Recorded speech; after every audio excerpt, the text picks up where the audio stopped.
दोस्त एक कलेक्टर साहिबा होती हैं। वह जैसे ही कलेक्टर पद पर अपनी नियुक्त होती हैं, वैसे ही वह अपनी सरकारी गाड़ी उठाती हैं और पूरे दल बल के साथ एक साधारण से होटल पर जाकर रुकती हैं। और वहां जाकर जैसे ही प्रवेश करती हैं, तो जो होटल का मालिक होता है वह देखता है कि यहाँ पर कलेक्टर मैडम आई हैं। तब वह हाथ जोड़कर कलेक्टर मैडम के सामने कपकपाता हुआ खड़ा हो जाता है। अब जो वहां पर खाना खा रहे थे वो लोगों की भी नजर कलेक्टर मैडम पर ही होती है कि आखिर ये कलेक्टर मैडम साहिबा यहाँ पर क्यों आई हैं, उन्हें क्या जरूरत है। अब ये देखकर सभी लोग सोचने के लिए मजबूर हो जाते हैं, लेकिन कलेक्टर मैडम को किसी से कोई मतलब नहीं था। उनकी आंखें तो किसी और को ढूंढ रही थी और एक साधारण से वेटर को ढूंढती हैं। और जैसे ही उनकी वेटर पर नजर पड़ती है, तब वह दौड़कर उसके पास जाती हैं और उसके पैर छूने लगती हैं। अब ये चीज देखकर वो वेटर भी बड़ा हैरान हो जाता है, असमंजस में पड़ जाता है कि आखिर एक कलेक्टर मैडम मेरे पैर क्यों छू रही हैं। और जो वहाँ जो लोग खाना खा रहे थे वो भी सोचने के लिए मजबूर हो गए कि आखिर एक कलेक्टर मैडम का एक मामूली से वेटर से क्या रिश्ता है, क्या रिलेशन है। तो आइए दोस्तों, इस कहानी के माध्यम से जानने का प्रयास करेंगे कि आखिर एक कलेक्टर मैडम का उस मामूली से वेटर से क्या रिश्ता था, क्या रिलेशन था। तो मेरी इस वीडियो में अंत तक अवश्य बने रहिएगा। नमस्कार दोस्तों, मेरा नाम है माधुरी राजपूत। आप सभी का आशीर्वाद प्यार हम पर यूं ही बनाए रखिए। दरअसल दोस्तों, ये कहानी है बिहार जिले की। उस जिले में एक नॉर्मल गांव पड़ता है, साधारण सा। उस गांव में एक धर्मपाल नाम का लड़का रहता था। उसकी बेबी थी और उसकी एक बच्ची थी 4 साल की। वो धर्मपाल जो था रोजाना की दिहाड़ी करता था और रोजाना का खाना पीना खाता था। ऐसे ही धर्मपाल जो था धीरे धीरे अपने जीवन की दिनचर्या के लिए जी रहा था। उसके बाद में एक दिन धर्मपाल की पत्नी बहुत ज्यादा बीमार हो जाती है। अब वह धर्मपाल जो था वह मजदूरी दिहाड़ी करता था, तो उसके पास में ज्यादा पैसे थे नहीं। तो धर्मपाल जो होता है वह गांव के झोला छाप डॉक्टरों के लिए अपनी पत्नी का इलाज करवाता है, उन्हें दिखाता है। लेकिन उसकी पत्नी के लिए कोई भी आराम नहीं मिलता है। उसकी तबीयत और भी ज्यादा खराब होती जा रही थी। अब इधर धर्मपाल बड़ा ही परेशान था, बहुत ही ज्यादा उसके चेहरे पे उदासी मायूसी छा रही थी कि आखिर मैं अपनी पत्नी का इलाज कर रहा हूँ तो कैसे कराऊं, क्योंकि डॉक्टर ने भी मना कर दिया है। उन्होंने कहा है कि तुम इन्हें कहीं शहर हॉस्पिटल में दिखाओ। लेकिन धर्मपाल के पास में कोई इतना बैंक बैलेंस नहीं था जिससे वह अपनी पत्नी का अच्छे हॉस्पिटल में ले जाकर इलाज करा सके, क्योंकि धर्मपाल तो रोजाना की दिहाड़ी करता था और अपना घर परिवार चला रहा था। फिर धर्मपाल जो होता है अपने आस पड़ोसियों से, मोहल्लों वालों से और अपने नाते रिश्तेदारों से पैसे मांगता है उधार की, हमें कोई दे दो जिससे हम अपनी बीवी का इलाज करा सके, जिससे हम अपनी पत्नी का इलाज करा सके। लेकिन दोस्तों, धर्मपाल की मदद करने के लिए कोई भी रिश्तेदार, कोई भी आस पड़ोसी तैयार नहीं था। और जो लोग देने को पैसे तैयार भी थे, लेकिन वो ये सोच रहे थे ये रोजाना की दिहाड़ी करता है, आखिर हमारे पैसे देगा तो देगा कहाँ से। इसके पास तो कोई काम धंधा भी नहीं है, ये रोज का कमाता है, रोज का खाता है। अब धीरे धीरे करके उसकी पत्नी की तबीयत और भी ज्यादा खराब होने लगी और एक दिन धर्मपाल की पत्नी का देहांत हो जाता है, वो गुजर जाती है। इधर धर्मपाल जो था वह बहुत ही ज्यादा फूट फूट कर रोने लगा और उसकी छोटी सी बच्ची थी, जब उसका मुंह देखता था तो धर्मपाल बहुत ही ज्यादा रोता था, बिलखता था, लेकिन उसकी किसी ने मदद नहीं की। अब इधर उसकी पत्नी खत्म हो जाने के बाद में धर्मपाल घर और रिश्ते मोहल्ला पड़ोस के लेकर आने लगे कि तुम अपना दूसरा विवाह कर लो, दूसरी शादी कर लो, क्योंकि तुम्हारी बेटी अभी छोटी है, वो भी पल जाएगी और तुम्हारा भी कुछ हो जाएगा। अगर तुम दूसरी शादी कर लो तो तुम्हारा परिवार चल जाएगा। लेकिन धर्मपाल जो था वह अपनी बच्ची का जब भी चेहरा देखता था तो अपनी बच्ची के चेहरे की तरफ देखकर वह शादी से इनकार कर दिया करता था। वह सोचता था कि मैं अगर अपनी दूसरी शादी कर लूंगा तो हो सकता है मेरी दूसरी पत्नी मेरी बच्ची को ना समझे, उसके साथ ना जाने क्या करे। इसीलिए वह धर्मपाल अपना दूसरा विवाह नहीं करता है। और जब भी धर्मपाल घर से बाहर निकलता था किसी काम के लिए, तो आस पड़ोस के उसे यही ताना मारते थे कि धर्मपाल तुम अपना दूसरा विवाह क्यों नहीं कर लेते, अपनी दूसरी शादी कर लो, तुम्हारा परिवार फिर से बस जाएगा। लेकिन धर्मपाल इन बातों से बहुत ही तंग आ चुका था। फिर धर्मपाल एक दिन विचार बनाता है कि क्यों ना मैं कहीं यहाँ से शहर चला जाऊं, कहीं विदेश चला जाऊं, वहीं पर अपना गुजारा करता रहूंगा। अब धर्मपाल अपने घर जाता है वापस। फिर वह अपनी बच्ची को गोद में उठाता है और अपने बैग में कपड़े भरता है। वह सीधा शहर पहुंच जाता है मुंबई। मुंबई में जाकर वह एक झोपड़पट्टी में एक कमरा लेता है किराए पर और उसी में रहने लगता है। अब धर्मपाल वहीं की दिन दिहाड़ी करता था, मजदूरी करता था और अपनी बच्ची का पालन पोषण कर रहा था, क्योंकि धर्मपाल अपनी बच्ची की माँ बनकर भी उसका ध्यान रख रहा था और उसका पिता भी बनकर ध्यान रख रहा था। अब तो धर्मपाल के जीवन में केवल उसका एक ही लक्ष्य बन गया था धर्मपाल का कि मैं अपनी बच्ची का कुछ ऐसा करूंगा, उसे अच्छा पढ़ाऊंगा, अच्छे स्कूल में, चाहे मुझे कितनी मेहनत क्यों ना करनी पड़ी, मैं एक दिन अपनी बेटी को कुछ ना कुछ जरूर बनाऊंगा। अब धीरे धीरे करके उसकी लड़की सियानी होती चली गई। अब धर्मपाल अपनी बेटी को पढ़ाता चला गया। अब जैसे तैसे करके धर्मपाल की बेटी ने 9th क्लास पास कर लिया। अब धर्मपाल एक दिन अपनी बेटी से कहता है कि बेटी, अगर तुमने हाई स्कूल में अच्छे नंबरों से पास किया तो उस दिन मैं तुम्हारे लिए तुम जो कहोगी वो ला कर दूंगा, जो तुम्हारी इच्छा होगी वही तुम्हें मिलेगा। अब उसकी बेटी जो थी वह कुछ पाने के लिए अब तो और भी ज्यादा लगन से पढ़ाई करने लगी। रात दिन उसने एक कर दी मेहनत करती रही और हाई स्कूल में इतनी मेहनत की उसने कि पूरे शहर में वह टॉपर आई थी। पूरी सिटी में उसका पहला नंबर आया था क्लास में, हाई स्कूल में। अब जैसे ही धर्मपाल की बेटी हाई स्कूल में पूरी सिटी में टॉपर आई, पूरे शहर में वह फर्स्ट नंबर पे आई, तो उसकी बेटी बोली कि पिताजी, आपने मुझसे कहा था कि आप मेरी जो इच्छा होगी वही पूरा करेंगे। तब उसका पिता कहता है कि बेटी बताओ तुम क्या चाहती हो। तब उसकी बेटी कहती है कि पापा, हमने आज तक कभी होटल में खाना नहीं खाया है, हमारे लिए आप होटल में खाना खिला कर लाओ। अब धर्मपाल असमंजस में पड़ जाता है, सोचता है कि मैंने ये पैसे थोड़े इकट्ठे किए हैं और मैंने अपनी बेटी से वादा भी किया है कि जिस दिन तुम्हारा हाई स्कूल पास हो जाएगा, तुम अच्छे नंबरों से करोगी, मैं उस दिन तुम्हारी विश पूरी करूंगा। फिर धर्मपाल बिना सोचे विचारे अपनी बेटी को होटल में खाना खिलाने के लिए ले जाता है।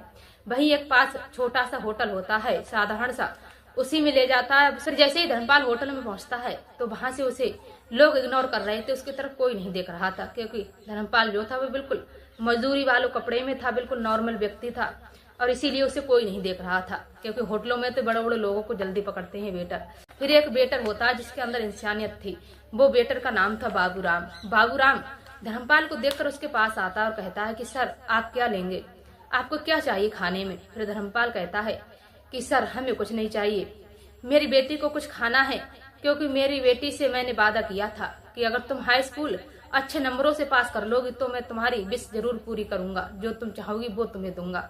फिर मेरी बेटी ने आज जब पूरी सिटी में हाई स्कूल टॉपर पास किया है और मेरी बेटी की इच्छा थी कि मैं होटल में खाना खिला कर लाऊं, और इसीलिए मैं अपनी बेटी के लिए खाना खिलाने लाया हूं और मुझे कुछ नहीं चाहिए, मेरी बेटी जो भी खाए उसे खाना ला कर दे दो।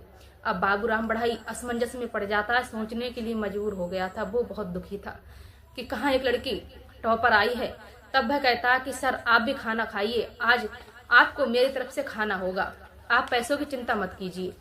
तब वह बाबूराम जो होता है अपने होटल के मालिक के पास जाता है और वहां जाकर मालिक से कहता है, सारी सच्चाई बताता है कि सर जो सामने व्यक्ति खड़ा है उसकी बेटी ने पूरे शहर में हाई स्कूल में टॉपर पास किया है, पूरे सिटी में वह टॉपर आई है, अच्छे नंबरों से उसने हाई स्कूल पास किया है। इसीलिए सर उसने अपनी बेटी से वादा किया था कि तुम जब भी हाई स्कूल टॉपर पास करोगी तो मैं तुम्हें खाना खिलाऊंगा, लेकिन उसके पास पैसे नहीं है, तो सर वो अपनी बेटी को ही खाना खिला रहा है और मैं चाहता हूँ कि वो भी अपनी बेटी के साथ बैठकर खाना खाए, इससे मुझे भी बहुत सुकून मिलेगा। सर उसके बिल का खर्चा जितना भी आएगा मेरी सैलरी से आप काट लेना।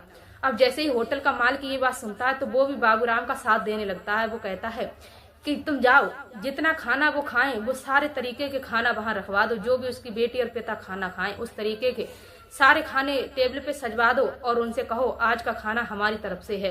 फिर बाबूराम से होटल का मालिक कहता है कि जाओ बाबूराम, एक टेबल पर 3-4 केक मंगाओ और पूरी टेबल सजवा दो, और जितने भी लोग यहाँ खाना खा रहे हैं उनसे सभी से कहना आज का खाना सभी का मुफ्त है और यहाँ पर खूब भारी सेलिब्रेशन चलेगा। जिस लड़की ने हाई स्कूल टॉपर पास किया है इसके नाम पर आज हम सेलिब्रेशन करेंगे, लेकिन इस बारे में लड़की को कुछ मत बताना, ना ही उसके पिता को। बाबूराम बिल्कुल वैसा ही करता है। बाबूराम बेटी पिता को खाना खिलाता है और वह जब टेबल पर धर्मपाल खाना देखता है तब कहता है कि भैया आपने इतने तरीका का यहाँ खाना क्यों रखवाया है, मेरे पास इतने पैसे नहीं है, केवल मेरी बेटी को आप खाना खिला दीजिए। फिर बाबूराम कहता है सर आप पैसों की चिंता मत कीजिए, आप केवल खाना खाइए, बाकी सब हम देख लेंगे। अब जैसे तैसे करके वो खाना खा लेते हैं। धर्मपाल की बेटी खाना खाती है, उसके बाद वह उठने लगती है।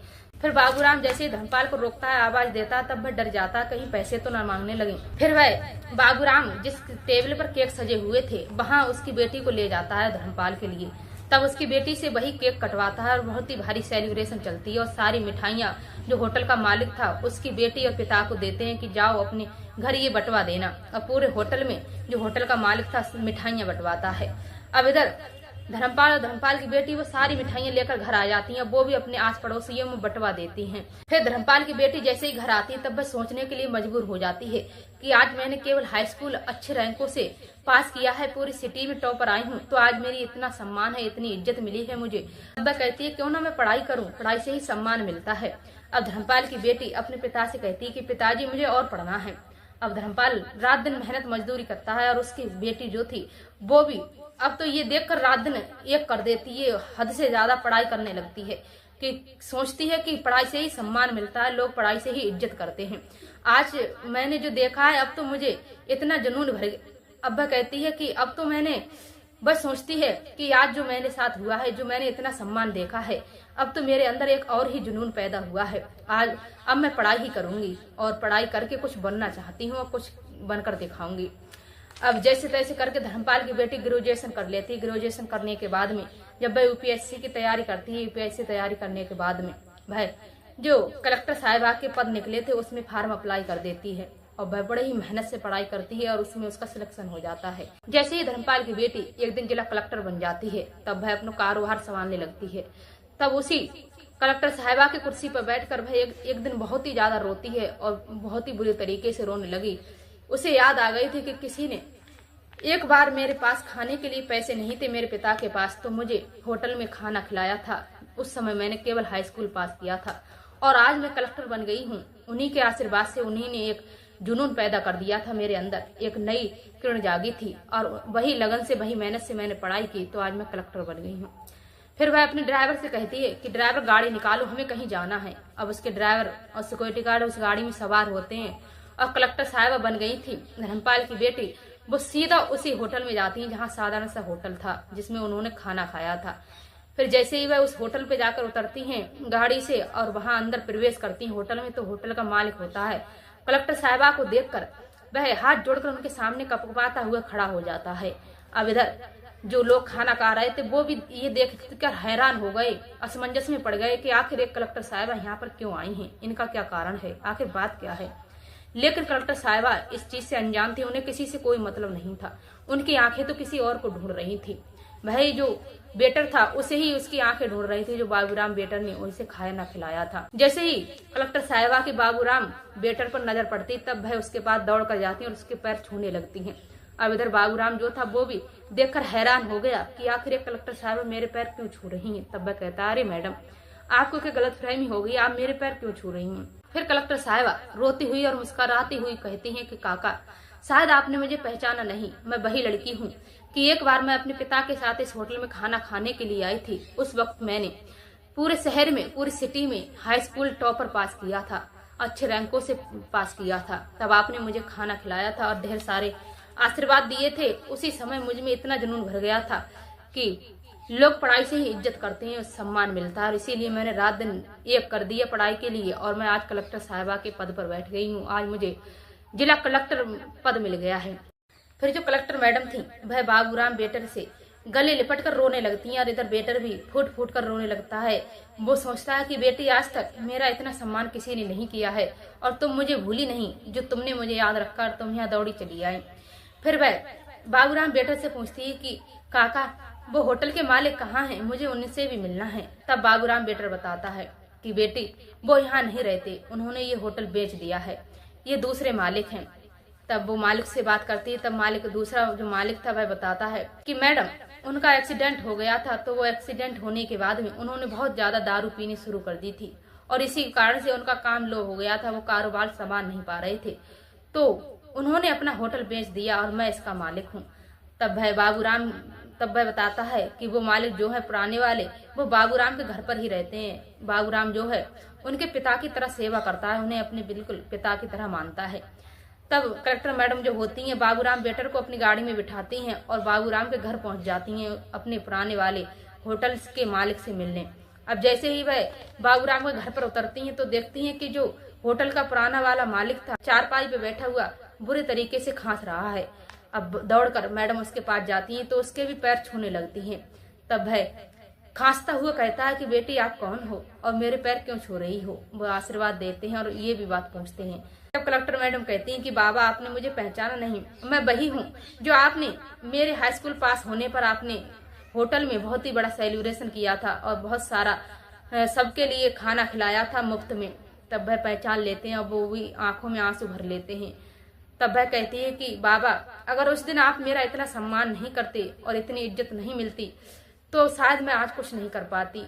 उसी दिन से मेरे अंदर एक नया जुनून पैदा हुआ था, जिसके कारण मैंने पढ़ाई में रात दिन एक कर दिया। मैंने सोचा था कि पढ़ाई से ही सबको सम्मान मिलता है और इज्जत मिलती है। तब मैडम कहती हैं, बाबा, अगर उस दिन आपने मेरे साथ ये नहीं किया होता तो शायद मैं आज यहाँ बैठी नहीं होती। आज मैं जिला कलेक्टर बन चुकी हूँ आपके आशीर्वाद से। अब वह कहती है कि बाबा, आपको यहाँ रहने की कोई जरूरत नहीं है, अब आज से आप मेरे साथ रहोगे, मेरे घर पर, मेरे पिता की तरह। तब मैडम कहती हैं, बाबा, मैं आपका पूरा ध्यान रखूंगी, बिल्कुल अपने पिता की तरह। अब वह होटल के मालिक के लिए अपनी गाड़ी में बिठाती हैं और अपने घर ले जाती हैं और बाबूराम से कहती हैं कि काका, अगर आपको मेरी कभी भी जरूरत पड़े तो आप मुझे बेझिझक बता देना, मुझे याद कर लेना और मैं आपसे कभी कभी मिलने जुलने आया करूंगी और मुझे कभी भूल मत जाना। मैं आपकी बेटी हूँ, आप मेरे पिता हैं। ऐसा कहकर वह बाबूराम के घर से होटल के मालिक को उठाती है और अपने घर ले जाती है और अपने घर रखकर वह उनका अच्छे से इलाज कराती है। उन्हें बिल्कुल अपने पिता की तरह समझती है, उनका ध्यान रखती है और अपने पिता के साथ होटल के मालिक को रखने लगती है, उनका सही तरीके से इलाज कराती है। तो दोस्तों, अपनी राय हमें कमेंट में अवश्य देना। जो कलेक्टर मैडम ने होटल के मालिक के साथ जो किया वो सही किया, गलत किया, अपनी राय हमें अवश्य दे सकते हैं। और आप जहाँ कहीं से हमारी वीडियो देख रहे हैं तो अपना नाम और जिला लिखकर भेज दें, जिससे हम आपका आने वाली वीडियो में नाम ले सके। मिलते हैं इसी किसी नेक्स्ट वीडियो में, तब तक के लिए नमस्कार।